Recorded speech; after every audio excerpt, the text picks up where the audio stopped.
आदरणीय प्रधानमंत्री जी, चाहे धार्मिक कार्यक्रम हो और उनकी उन्नति हो, चाहे इंफ्रास्ट्रक्चर हो, उनमें 2014 के बाद बहुत तेज़ी से और बहुत सकारात्मक परिवर्तन हुए हों, चाहे आलोचक कुछ भी कहें।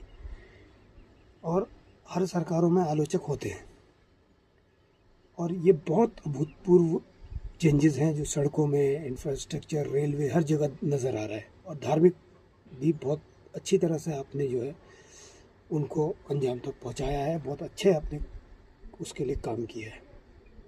किंतु एक विषय है जो मैं आपके संज्ञान में लाना चाहता हूँ, या लोगों को, जिससे कि आम जनमानस को बहुत दिक्कत होती है, जो आपकी प्रायोरिटी में था कि आखिरी व्यक्ति तक आप विकास पहुंचाना चाहते हैं। पहले आपको अंडरलाइन करना पड़ेगा कि वो आखिरी व्यक्ति कौन है, और फिर कि उस आखिरी व्यक्ति तक विकास पहुंच रहा है कि नहीं।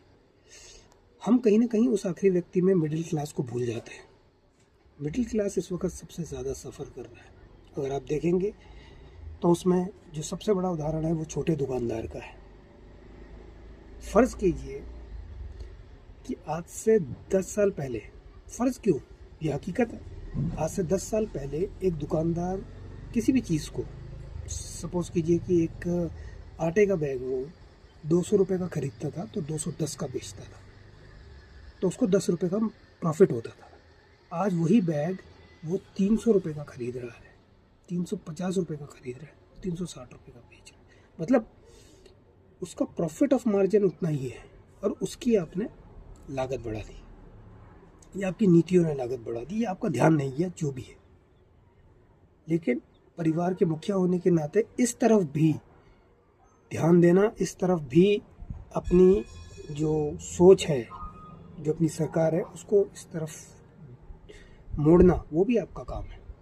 क्योंकि आम दुकानदार जिस तरह से ख़त्म हो रहा है, जिस तरह से डेली जो ऑनलाइन सर्विसेज हैं, जितनी तेज़ी से, मैं यहाँ पे नाम नहीं लेना चाहूँगा, सब जानते हैं, जो 2 मिनट 1 मिनट में सर्विसेज प्रोवाइड कर रही हैं, उनकी वजह से जो दिक्कतें आम दुकानदारों को हो रही हैं, और उसको जो पहले से वो कर रहा था वो प्रॉफिट भी उसका ख़त्म कर दिया, और डिस्ट्रीब्यूटर का रेट जो है ऑनलाइन प्लेटफॉर्म्स दे रहे हैं, तो कितना बड़ा जो मार्केट है वो ख़त्म होने के कगार पे है। इस विषय में भी सोचना बहुत ज़रूरी है सरकारों को, और इस पर भी जल्दी से जल्दी ध्यान देने की ज़रूरत है। क्योंकि ये 1 2 3 लोग नहीं हैं, देश का एक बहुत बड़ा हिस्सा, मैं समझता हूँ कि फैक्ट्स पूरे मेरे पास तो नहीं है, लेकिन नहीं भी होंगे तो मैं समझता हूँ 50-60% लोगों की आजीविका इस देश में दुकानों से ही चलती है।